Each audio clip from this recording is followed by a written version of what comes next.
ఏదైనా కుట్టినప్పుడు కొన్ని సార్లు పెద్ద పెద్ద పీసెస్ మిగులుతూ ఉంటాయి కదండి. అలాంటి పీసెస్ ఉన్న చాలు ఈ బ్యాగ్ ఈజీగా అయితే స్టిచ్ చేసుకోవచ్చు. ఈ బ్యాగ్స్ మన దగ్గర ఎంత వైరల్ అంటే మీరే చూస్తున్నారు కదా. ఇది ఓన్లీ 1 బల్క్ ఆర్డర్ మాత్రమే చూపిస్తున్నానండి. ఇలాంటి బల్క్ ఆర్డర్స్ మనం చాలానే కంప్లీట్ చేసాము. ఇంకా సింగిల్ బ్యాగ్స్ అయితే చెప్పనవసరం లేదు. రోజుకి కనీసం ఒక 5, 6 బ్యాగ్స్ నేను ఇవే స్టిచ్ చేస్తూ ఉంటాను.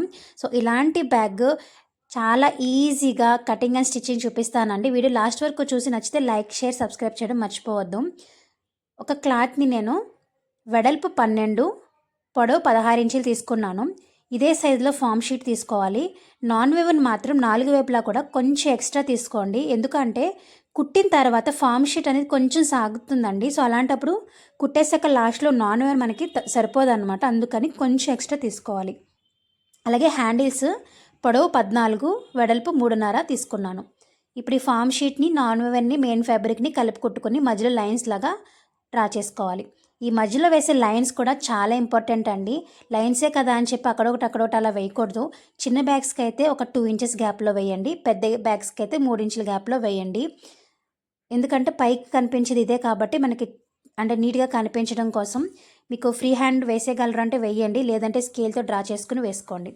ఇప్పుడు ఇలా కుట్టుకున్న దాన్ని మధ్యకి ఫోల్డ్ చేసి కార్నర్స్లో 1.5 ఇంచ్ 1.5 ఇంచ్కి బాక్స్ లాగా డ్రా చేసుకుని కట్ చేసుకున్నాను. ఇప్పుడు ఓపెన్ చేసుకున్న తర్వాత పై వైపున పాకెట్ కోసం ఇక్కడ నేను 1.5 ఇంచులు మార్క్ చేస్తున్నాను. 2 ఇంచుల వరకు మార్క్ చేసుకోవచ్చు. మీరు కొత్తగా కుడుతున్నట్లయితే ప్రతి దానికి కూడా స్కేల్ తప్పకుండా వాడండి. అప్పుడు కరెక్ట్గా వస్తుంది మెజర్మెంట్స్ అనేవి వంకర వెళ్ళకుండా.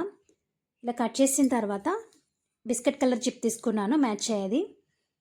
మన దగ్గర బిస్కెట్ కలరు అలాగే బ్లాక్ కలర్ 2 అవైలబుల్గా ఉంటాయండి. ఈ జిప్ని ఇలాగా రివర్స్లో పెట్టాలి.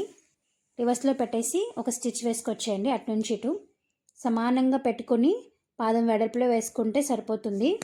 ఇలా స్టిచ్ చేసేసిన తర్వాత బ్యాక్ సైడ్ తిప్పేసి ఇలా టాప్ స్టిచ్ వేసేసుకోవాలి వీడియోలో చూపిస్తున్న విధంగా.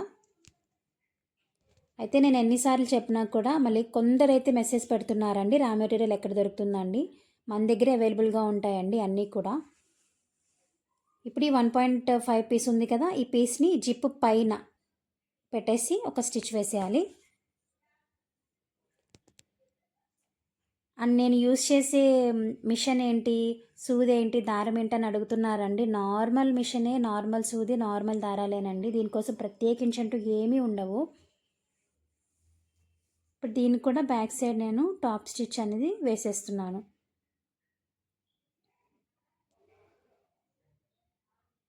ఇప్పుడు దీనికి రన్నర్ అయితే ఎక్కించేసుకోవాలి. రన్నర్ ఎలా ఎక్కించుకోవడం అనేది తెలియకపోతే డెడికేటెడ్ వీడియో ఒకటి చేశానండి, లాంగ్ వీడియో, ఒకసారి చెక్ చేసేయండి.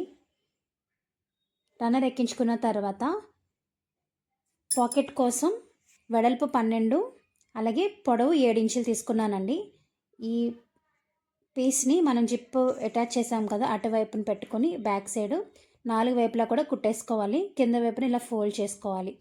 ఫోల్డ్ చేసుకోవడానికి క్లాత్ సరిపోవట్లేదు అనుకుంటే వదిలేసేయండి, ఫోల్డ్ చేయకపోయినా కానీ పర్వాలే. ఇలా 4 వైపులా కుట్టుకున్న తర్వాత ఎక్స్ట్రా పీస్ని కట్ చేసుకోవాలి. ఇప్పుడు హ్యాండిల్స్ ఆల్రెడీ రెడీ చేసి పెట్టుకున్నానండి. హ్యాండిల్స్ కూడా చాలామంది మధ్యలోకి రావట్లేదండి, కుట్టిన తర్వాత కొంచెం అటు ఇటు అవుతున్నాయి అంటున్నారు కదా. దానికి బెస్ట్ టిప్ చెప్తాను చూడండి. దీన్ని ఇలా మధ్యకి ఫోల్డ్ చేసేయండి.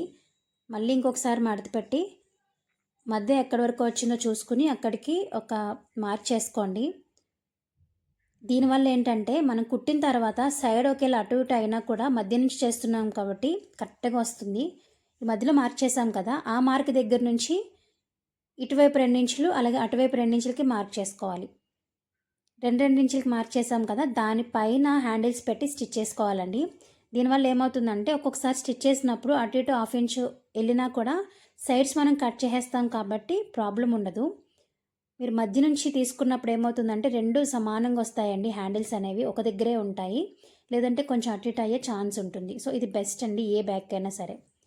ఇప్పుడు మరొక జిప్ తీసుకున్నాను. సేమ్ ఇందాక కుట్టిన విధంగానే ఇలా రివర్స్లో పెట్టి ఒక స్టిచ్ వేసేయాలి. ఈ జిప్ని మట్టుకు ఇలా ఓపెన్ చేసేసి బ్యాక్ సైడ్ తిప్పి ఒక టాప్ స్టిచ్ వేసేయండి.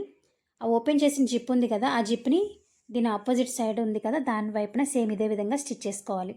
ఇప్పుడు రెండింటిని ఇలా మధ్యకి తీసుకొచ్చి రన్నర్ అయితే ఎక్కించేయాలండి. రన్నర్ అనేది ఎప్పుడైనా సరే 2 టైమ్స్ ఎక్కించాలి. ఒకసారి ఎక్కించి తీసేసి మళ్ళీ ఎక్కించాలి. ఎందుకంటే సైడ్ జాయిన్ చేసినప్పుడు ఎప్పుడైనా జిప్పు ఓపెన్ ఉండకూడదండి, క్లోజ్లో ఉండాలి. అప్పుడైతేనే ఫినిషింగ్ నీట్గా ఉంటుంది. ఇప్పుడు ఇలా రివర్స్ తిప్పేసుకొని సమానంగా పెట్టుకొని సైడ్స్ జాయింట్ చేసుకోండి. సైడ్ జాయింట్ చేసుకున్న తర్వాత నేను నాన్ ఓవెన్ తోటే ఇలా ఫినిషింగ్ ఇచ్చేస్తానండి. ఎందుకంటే నాన్ ఓవెన్ అనేది పీచు రాదు, సాధారణంగా చిరగదు. 90 GSM అయితే మాత్రం చిరగదండి సాధారణంగా. దీంట్లో కూడా ఫస్ట్ క్వాలిటీ, సెకండ్ క్వాలిటీ ఉంటుందండి. చాలామంది అంటున్నారు 90 GSM, 80 GSM అని. కానీ 90 GSM, 80 GSMలో కూడా ఫస్ట్ క్వాలిటీ, సెకండ్ క్వాలిటీ అనేది ఉంటుంది. సో అది మీరు గమనించుకోవాలి. అలాగే కలర్ మీద కూడా చాలా డిపెండ్ అవుతుందండి. ఇప్పుడు ఈ సైడ్స్ కుట్టుకున్న తర్వాత ఈ కార్నర్స్లో నేను చూపించిన విధంగా ఇలా క్రాస్లో పెట్టుకొని స్టిచ్ చేసుకొని దీనికి కూడా పైపింగ్ వేసుకోవాలి. దీనికి కూడా నేను నాన్ ఓవెన్ వేస్తున్నాను చూడండి. సో నాన్ ఓవెన్ అనేది ఈ కలర్ అయితే అసలు మీకు చిరగదండి. 90 GSM కలర్ మీద కూడా డిపెండ్ అవుతుంది. ఓకేనా? డౌట్స్ క్లియర్ చేస్తూ ఈ బ్యాగ్ ఎలా స్టిచ్ చేయాలో చూపించాను కదా. సో మీ అందరికీ కూడా నచ్చిందని అనుకుంటున్నాను ఈ వీడియో. అండ్ బ్యాగ్ ఎలా స్టిచ్ చేయాలనేది కూడా అర్థమైందని అనుకుంటున్నాను.